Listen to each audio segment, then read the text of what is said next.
what he didn't mention was that the BSc and the PhD were at a place called Queen Mary College. It's had a few name changes since then, but I won't go into a few acronym changes.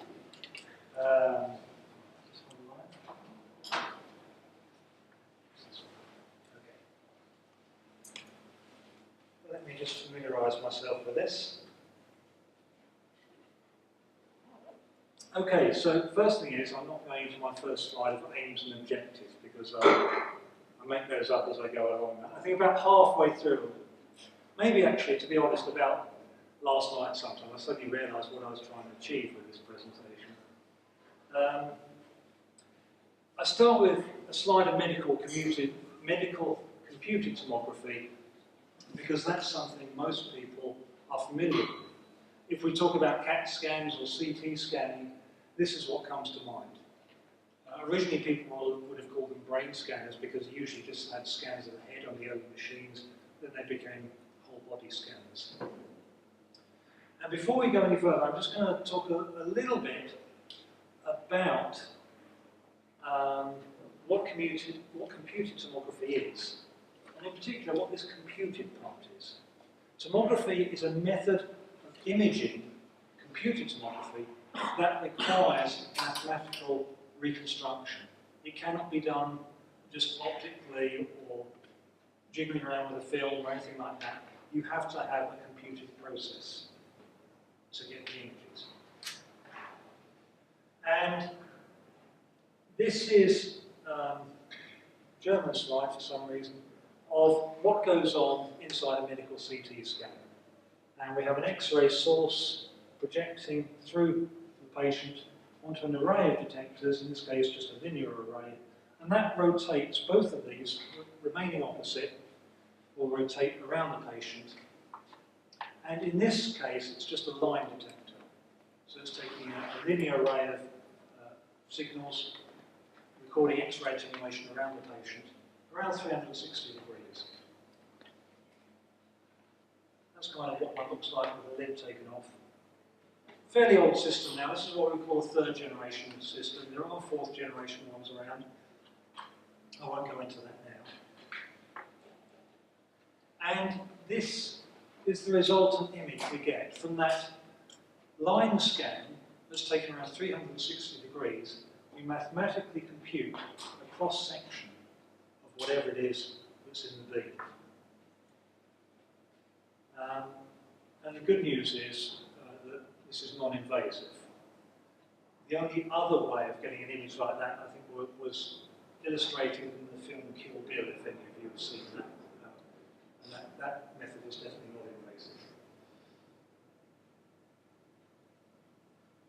So, what are we actually doing here? If we look at a single beam passing through an object, if it's behaving nicely, if it's monochromatic X-rays, and if it's travelling in a nice straight line, we have this nice relationship where the attenuation says the log y0, the incident attenuation, over the exit intensity. Log y0 over I, the incident X-ray intensity over the output. And that is actually a line integral of the X-ray properties of this whole thing. We call it the linear X-ray attenuation coefficient of this specimen as you go through here. So if that attenuation coefficient is changing, if there are differences within the object, then we just take the line integral through there of all those properties, the linear attenuation coefficient as it varies. We integrate that through that line, and that gives us the attenuation. Now we can scan that, if you like, if we scan our X-ray beam across here, we get what's called a projection. So if we look at this example here, and this is a really ancient slide here, I prepared this in the 90s or something, I haven't got around to doing a newer one yet. This one is sort of shown upside down, so if you imagine X-rays coming from the top here, going through these two specimens, these would be cylinders, so try and think 3D, but we're just scanning a line across them, so your cylinders coming up this way. As we go down here, remember this is upside down, the attenuation, if we measure it, increases. As we come through the centre, goes down again, increases here, goes down again. If our X-ray beam goes diagonally through here, you see again it increases as we go through the first cylinder, and here they overlap, so we get a further increase here and down there. And so our projection varies as we move around 360 degrees. Now let's look at another example here. Again, think of these as cylinders or a square prism, square cross-section prism here coming out of the screen. So we've got a cylinder here with a hole drilled at one side and a square prism.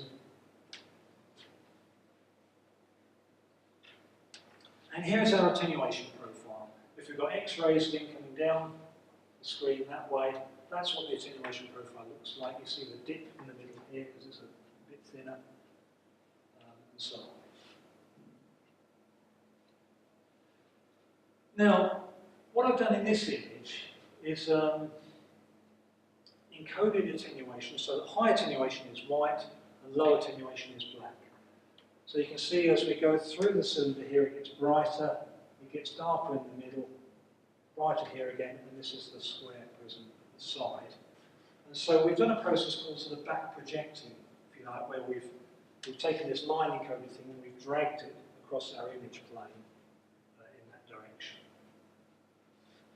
Now, if I were to then go around 360 degrees with this, and each time I drag it in the appropriate direction and add all those stripy images together at all the different angles, there's, for example, from 3 different directions, you can see how they sort of add up. And if I do lots of projections, we end up with an image looking like this. It's rather blurry.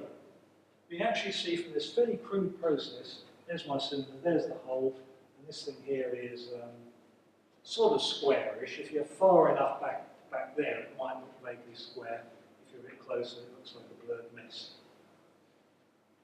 But clearly that's not great. So a little bit of theory now. Most of you probably, I would guess, are familiar with Fourier transforms and frequency domain. Anyone want to nod? Looking a bit blank. Okay, so, okay, good, right. But a lot of people are only familiar with frequency domain in one-dimensional. I know those of you that work in image processing are probably happy with two-dimensional frequency domains. So, if this is our frequency plot here, we've got 0 frequency in the center, and higher frequency is radiating outwards here. So the high frequency in the horizontal direction would represent vertical stripes that way, because as we go across there, as we cut through the vertical stripes, we get a high frequency. And in this direction, you'd have horizontal stripes, if you like. And any image can be expressed in terms of these horizontal and vertical frequencies. And of course, there's a direction in between. Now, each of those projections, if we take one single projection, say that vertical one, and we take the Fourier transform of that projection, what we get is this single line in our two-dimensional Fourier transform of the image we're trying to reconstruct. Okay, I won't go into the maths of that, but if you follow the maths of Fourier transforms through, it's fairly easy, even for me probably, to actually show that. And similarly, if we project our X-rays in this direction, we're going to get this line in our Fourier transform. And so, as we go around, as we do all the different angles, we build up our two-dimensional Fourier transform. But what you can see in this is that, because we're sort of discrete sampling, what we end up with is over-representation in the center. As we move out here, we've got our spacing gets further apart, so the high frequencies are underestimated.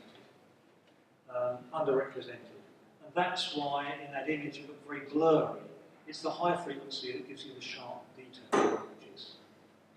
And there's a simple way around that. If we were to create this, you can do reconstructions in Fourier space. So if we were to actually produce this by taking the single-dimensional Fourier transforms of all our projections and adding them to this in the appropriate direction, what we would do is just weight them according to frequency. So this one, if this is 10 times the distance out, it would have a weight of 10 and so on. So that gives greater emphasis to these points. And if you imagine, I must try doing this sometime, but if I were to make the intensity of these 10 times as bright as the ones in the centre and create that image, if you're far enough away from that, if you half closed your eyes or something, the intensity would look about uniform, because these would be that much brighter or that much darker, however we encode it. Now the other thing we can do is we can go back to our back projection process, remember where we drag it across the image. But before we do, we'll filter each projection individually. And we'll give it this frequency-weighted filtering, where we boost the high frequencies proportional to frequency. And if we do that, a single image now, a single projection looks like this. So this is the edge of the cylinder. You can see the emphasis now of the edges because the high frequencies are being boosted. There's the hole cut out in the middle. There's our square cylinder again, with, you can see the edge emphasis there. And if we go from 3 different directions, it's completely unrecognisable. But with just 9 different views, you can now get an idea of what's going on. And if I just go on increasing the number of projections by a factor of 3, you'll see our image building up. So there's 81. By the time we got to 243, we now have a good representation of our object. So that's fundamentally how tomography works. There are other ways of reconstructing. There are iterative methods, which are more suitable at times. The maths and the back projection gets more complicated for divergent X-rays. I've shown this for parallel X-ray beams, which is not what you get out of conventional X-ray generators. You get out of synchrotrons, but not from conventional generators. So it gets a little bit hairy there, but the principle is basically the same. Now for microtomography, we've got the same thing on a smaller scale. And we tend to tilt things on our side, so instead of having a patient lying down, usually our rotation axis is vertical.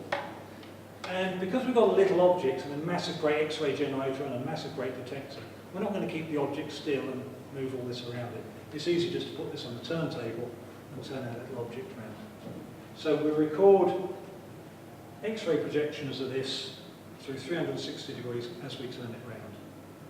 And we don't just do line integrals now or line scans. We use 2D detectors, and the reconstruction algorithm will now produce a complete 3D volume. And that's not 3D we often think about it. It's not a sort of stereo view or something. It's a complete 3D representation. So if you divided this up into tiny little cubes, which we call voxels, which is sort of derived from pixels, so the logic isn't very straightforward for that. We divide this into millions, perhaps, or billions of voxels. That is what we get. So every tiny little cube has a grey value associated with it in our reconstructed image. And for the scanners designed here, we've got another trick up our sleeves. And that is the camera actually moves during the projection. Now, CCD cameras are not so popular now. They used to be the imaging device at one point. But the beauty of a CCD camera is that when you read it out, the charge image, what you do is you expose it, and that creates an image of charge on the chip. As you read it out, that whole charge image is shifted along the surface of the chip. And then it gets to a serial register at the end. Usually if it's in TV mode, the charge moves downwards. The last row goes into a serial register and gets read out in the orthogonal direction.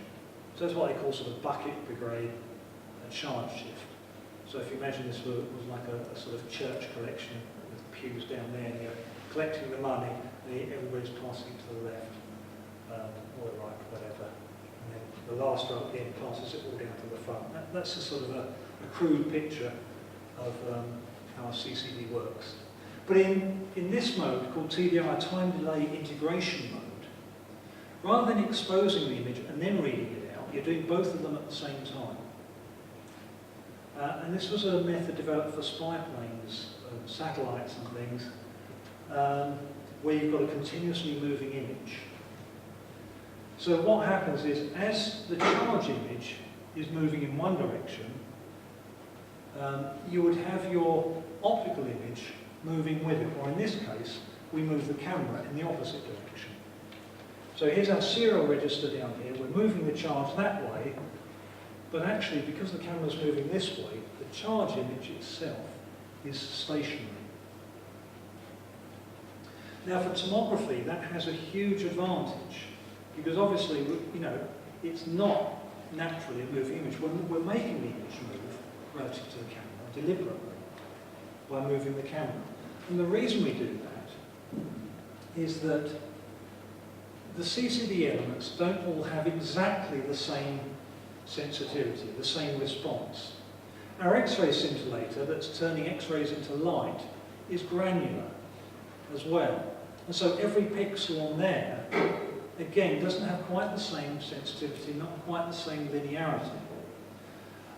That would not only add to the noise of our final image, but also when you do the reconstruction, those little differences reinforce in the form of rings and create something called ring artifacts, which I'm not going to show you now. But this way averages out all those little differences in every row. And that's the key thing for tomography, because it's a row process. It's as if you use the same individual detector element for every single point in the row, because the charge is accumulated as it moves along. And so that's what round that one, and that's the unique thing here. So I'm not saying that we've invented microtomography here or anything, although my predecessor arguably did, Jim Elliott, back in the early 80s. But this particular type of scanner is unique. And it's much slower than the commercial ones, by at least an order of magnitude probably. But it does allow us to get very, very high quality images, to have a very high contrast sensitivity that can maybe see subtle changes in X-ray coefficients in materials that cannot be detected with other systems. And that's what's enabling us to break into new ground. Well, I'm in the Institute of Dentistry, so do spend a bit of time, quite a bit of time scanning teeth with this. So there's a tooth in the middle, it's embedded in some medium here, and these two giant bars around the side, that's an aluminium wire. Okay, it's bent around. We used to use this for calibration purposes. So we can get rid of that. And this rotation has nothing to do with the fact that it's rotating originally. This is just made for video. So what we've done now is we've removed all the healthy tissue in software, made it go transparent. We just see the skin of it. Adding some false colouring to it now. So that in this tooth we can now see the pulp chamber in the centre here. More importantly, we can see this carious lesion, this decay here, and we can see the way the pulp chamber has receded away from it, how it's laid down denting, which is now invisible, as a defence mechanism. So we can see what's going on with that tooth, which is quite interesting. And this is an example of root canal filling, if anyone's been unfortunate enough to have that done to them. This was a PhD project looking at the quality of root canal fillings, and yeah, deal with a bit less light at the front. Can we measure a bit less lights down at the front?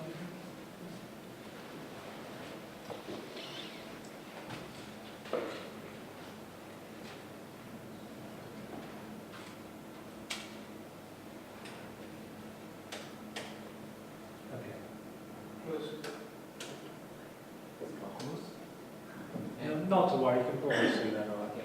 So what we can see here in red, if you can just see it, that's the root canal. The green areas are actually voids. That's where the filling material hasn't reached.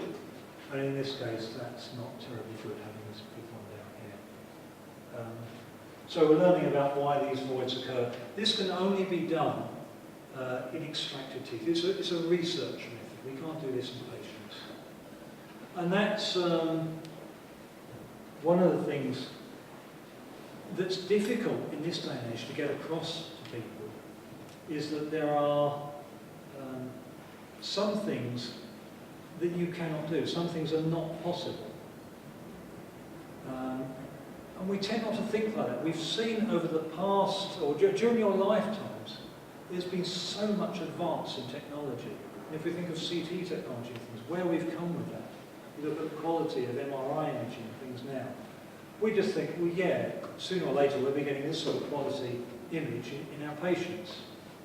But actually, this isn't limited by technology. This is limited by X-ray dose in the case of human beings. And if you want to increase the resolution, so a typical CT scan, medical CT scan, has got a resolution now of about 300 microns. A third of a millimetre, that sort of region. Now, if you want to increase the resolution, suppose you wanted to go to 150 microns, you have to increase the X-ray dose, and again, I'm not going to go to the maths here, it's not very complicated, by that same factor of 2 to the power of 4. So we need 16 times the dose. If you want to go to 30 microns, which is approaching the sort of resolution we've got of these teeth, you've got to increase your patient dose by a factor of 10,000. In which case, you're not only going to kill them, you'll probably vaporise them in the process. So, as I say, and that's not technology. The detectors on medical scanners are near enough to 100% for it not to make much difference now. So we're not going to see. There might be some better quality processing we can do. A bit like, you know, we can improve old film and we can improve old TV pictures and things like that. So that sort of processing, we can improve the quality of the image. But fundamentally, it's not going to get any better. Okay, here's another tooth. There are different ways that we can look at this 3D information. What I've shown in the movies, what I'm showing here, is a rendered view, where what we do is we do some sort of ray tracing or something on that volume image, and we say, right, voxels with this grey level are going to be a certain colour, they're going to have a certain transparency, and we make a transform, a map, that says how each voxel will look, and then we ray trace through them, and it produces an image like this. Where dentin, which is of course normally the same colour as enamel, but it has less calcium in it, and so we can colour code it any colour we like really. So I've made it yellow here because it looks highly cool. And this is showing a part of a tooth, so it's missing the crowns, missing the bottom of the roots. And the interesting thing about this is that something's gone on here. Somebody's hacked at this tooth. Now, this is either, we don't know. Every dentist I speak to has a different theory on what's happened to this tooth. You've either got an overzealous hygienist that's cleaning around the margin here and, you know, taking a bit of the tooth away, or somebody's doing a bit of self-treatment with a fork or something. I don't know. Could be to do with orthodontic treatment, fixing braces, I doubt that. Whatever it is, somebody has hacked this tooth. Yeah. Did that happen before or after it was extracted? And this is where the scanners here, we call them the MUCAT scanners for no particular reason. This is where the high contrast scans that take a long time are useful, because we can take a cross-section image here. This is just cutting through the data in the opposite direction. And we can enhance the contrast. And whereas with a commercial scanner we'd only see noise, in this scanner we can see more detail. And what we see is that something's been going on here. The pulp has been reacting to this. And this is actually telling us quite an interesting story in this tooth, because it not only says it's reacted, this white region means there's more calcium here, there's more mineral. So there's been mineral flowing down here. And it tells us, firstly, this happened while the tooth was in the patient's mouth. Right? This isn't post-extraction, it's not some... because these teeth are just in a pot, anonymous pot, and people use them for experiments and all sorts of things. With the patient's consent, so they've said that this tooth can be used. It doesn't have to go to a tooth fairy, you can use it for research. And you pay the going rate, the tooth fairy does, so they're obviously very generous. But also you can see that associated with that, there's all this growth here of dentin. And this is something we're just beginning to look at. I mean, it's well known that, that these pulpal responses do happen. But what this allows us to do is in 3 dimensions we can see anything that's happening here, we can relate to what's happening here. There's this one-to-one correspondence. So you see pulp stones, things forming here, and we can trace those to it and say, well, actually we haven't got it here, and say, look, something's happening up there. And if we were interested in that, we could scan the top of the tooth and got this whole line. Something's happening down here. What's going on here? Look, there's a little crack or something. And we can see that what's happening on the outside of the tooth is affecting what's going on here. And in some cases, that could affect the vitality of the tooth. You could end up having to have root canal treatment on the tooth because it's got a fine crack in it, or because some other procedure that you thought was completely harmless, and actually shows this is beginning to affect the pulp. And years down the line, that may cause a problem. So early days for that research. Here's another one, just an interesting formation. This is supposed to be the pulp chamber, it's supposed to be empty. And again, we turn the contrast up, and we can see the subtle variations in mineralization here that hopefully one day will tell us what on earth is going on in there. It's very unusual, that one. So I do get rather distracted, hence the title, From Teeth to Scrolls of Films. This is something a project we started probably over 5 years ago now, called the Apokalypto Project. Named it that because nobody could come up with a better name. Apokalypto just means to reveal. Of course, you get revelation from the Greek apocalypse, so that's much tied up. So it fits in well with the theme of scrolls and ancient scrolls. In the archives that have all these scrolls written on parchment, you occasionally get things like this. Generally speaking, they get thrown in the skip. This one's been burnt. This one I'm not going to go into now. This is actually a cap that has got some paper lining with text on it, something we're asked to look at. We haven't been able to do much with that yet. This one is very interesting. What we call a Specimen scroll. It's not a fantastic historical significance, but this dates to about 1409, and parchment, you may know, is made of animal skin. Any Greek speakers here? Any experts in languages? I only discovered this fairly recently. Anyway, skin is made up of collagen, and in Greek, collet is glue, and gen we all know from Genesis and so on is origins. And collagen means literally glue making, source of glue.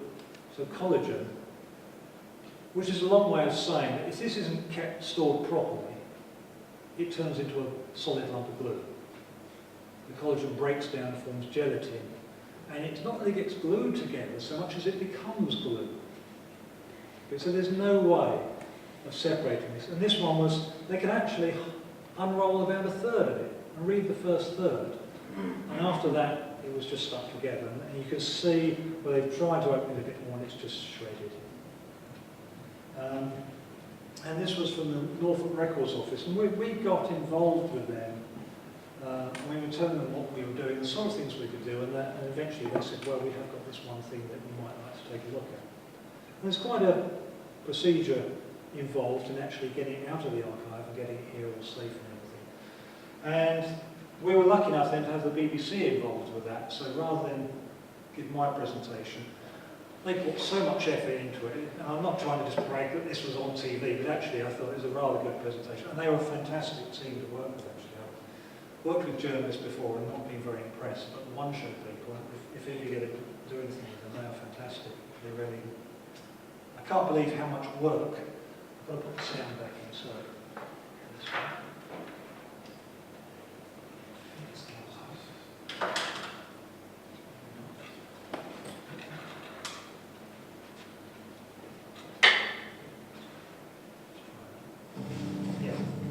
Gary Tucson from the Norfolk Record Office has a passion for piecing together the daily lives of our ancestors.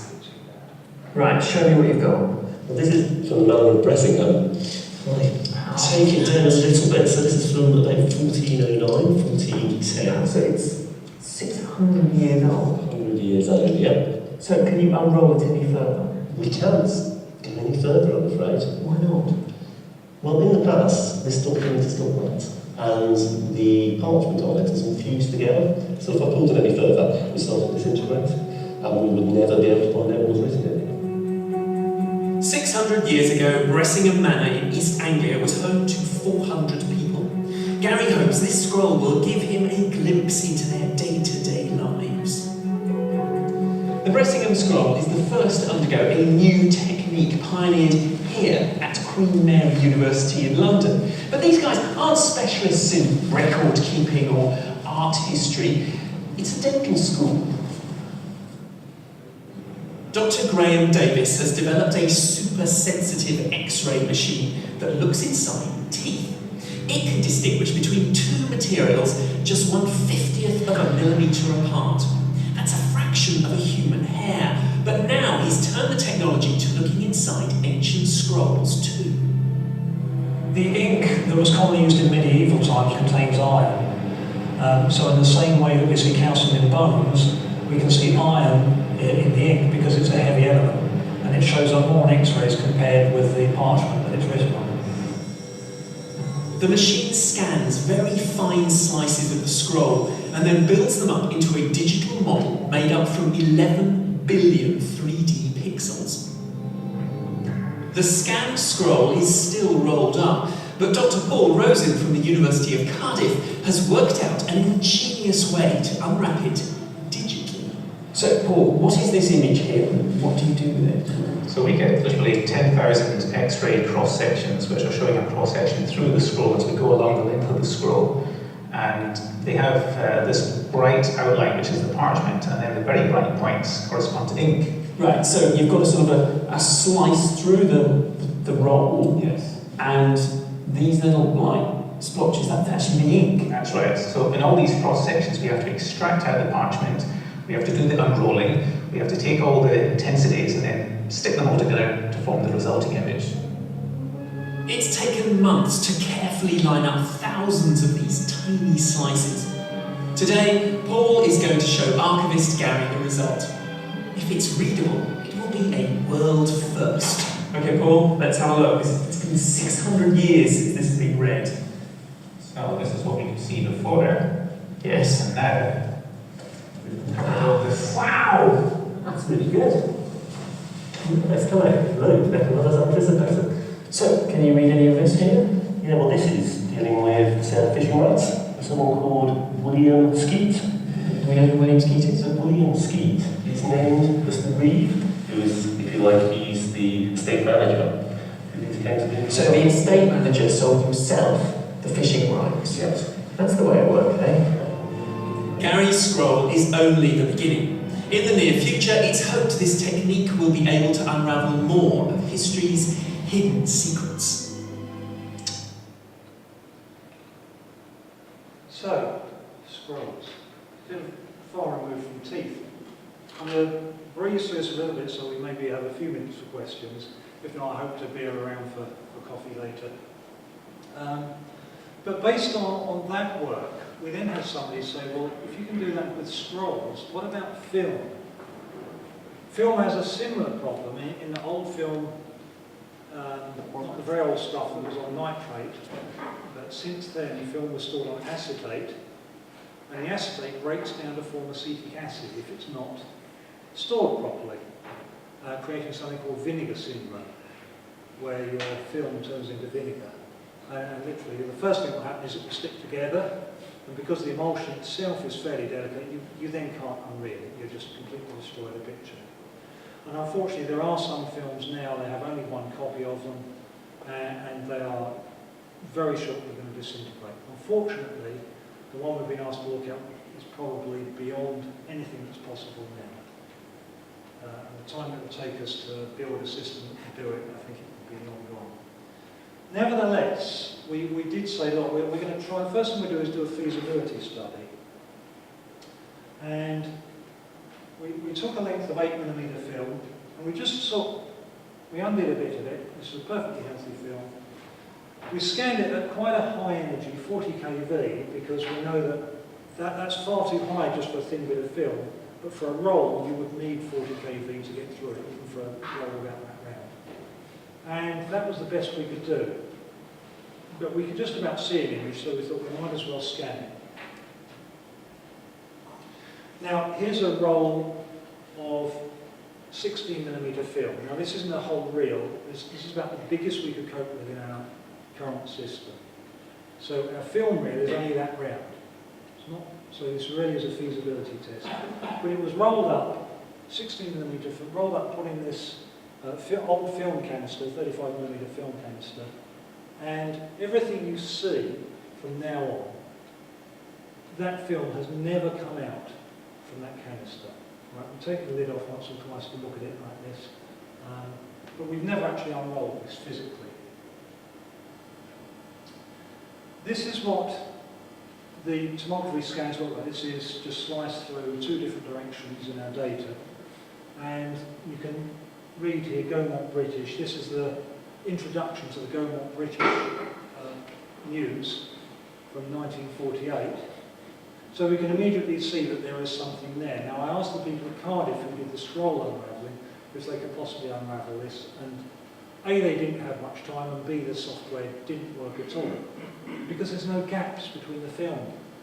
In this middle bit, you can see it looks a little bit brighter, at least the surfaces are completely touching together, and you cannot resolve any gap between them. And I actually thought got bored with all the other stuff that us academics have to do. I thought one day, well, I'm just going to stop everything. I'm going to give this 24 hours where I'm going to play. And that brings me to my objective here. My objective is to tell you that this is great fun and that you really want to have a go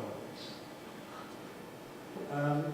So what we did first of all, what I did, was to define a couple of planes through the data set, one at the top, one at the bottom. And then we said, right, this is approximately spiral, okay, over a short distance anyway, just say from here to here, we can say that that is a spiral. And I define a centre point just with a mouse and say, right, that's going to be my centre. And I define a point on the outside, again, using my mouse, say, right, this is the outside of the film. And we advance an angle that's going to give me 25 voxels along here. So that was chosen by trial and error. And then we waggle that top one, for want of a more technical description, backwards and forwards.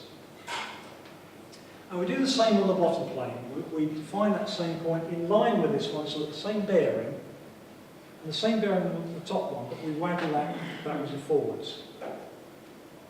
And it's as if you like, if you imagine fixing the top and bottom of the screen there, and if I could hold this and move this one about and that one about, and of course it's all curved slightly in a spiral. So by spiral definition, we're saying that this radius, as we go along here, changes linearly with angle. So just 1 degree of freedom, changing this radius, defines this whole arc.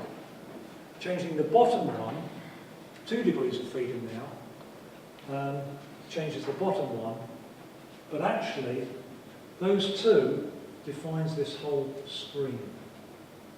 And that cuts through the film, and if I look at the film in there, I will hopefully see an image. And by waggling those and doing a maximization algorithm to get the maximum intensity image, I get 25 voxels worth of image. And then, having waggled these now become my fixed points, and I move on another 25 voxels. Believe it or not, right, 48 hours later, maybe not 24, and then maybe a few days of refining, it's very, very addictive, and you can just see it unwinding there.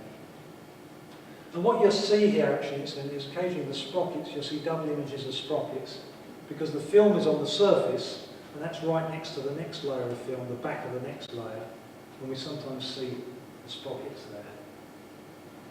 And I don't know if we can interrupt that because it gets boring after a while. The nice thing about having defined this sort of spiral, kind of like a spline spiral, is that we can just bring the radius down a bit, and image slightly inside the film, and get a separate image for our sprockets, because we use these as fiducial markers to separate out the frames. Now, because of this rather simplistic approach, we do end up with something that's a bit distorted, waggles backwards and forwards. So you have to. We could, if I had infinite time to spend on it, I could do all the distortion corrections because we do have the locus. I didn't do perfect distortion correction, but what you end up with is something that looks like that. So there's a single frame. Having said that, before we do that, there's one last thing to consider: sound. I'm going to skip through the company now because you don't need to know that. Time's running out. But this also has an optical soundtrack on it. And if I up the contrast, all we need to do is measure the width of the track there. So measure that here. Just measure that width, put them into a file, put all that width measurements into a file, import them into the audio program, and we get this. This is a German radio, presenting the world to the world.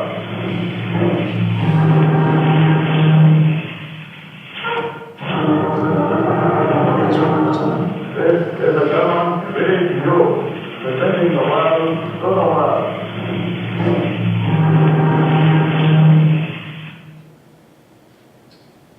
So, in many ways, that was a huge success. Yes and no. This is actually what we're up against. Okay, that's a film that's suffering severe, well, maybe severe, in some ways the early stages of vinegar syndrome. Already dead to the world and far too big for us to scan at the moment. So that's a long way off what we've just done. So, with that, sorry I've left very little time for questions, but I will be around for coffee later. Thank you very much. Really interesting talk and really fascinating.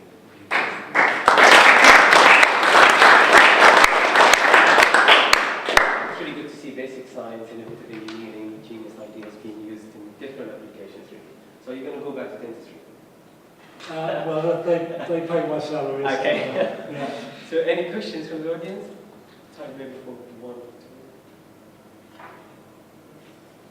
So if I start with, you mentioned earlier about looking at the tooth the scan.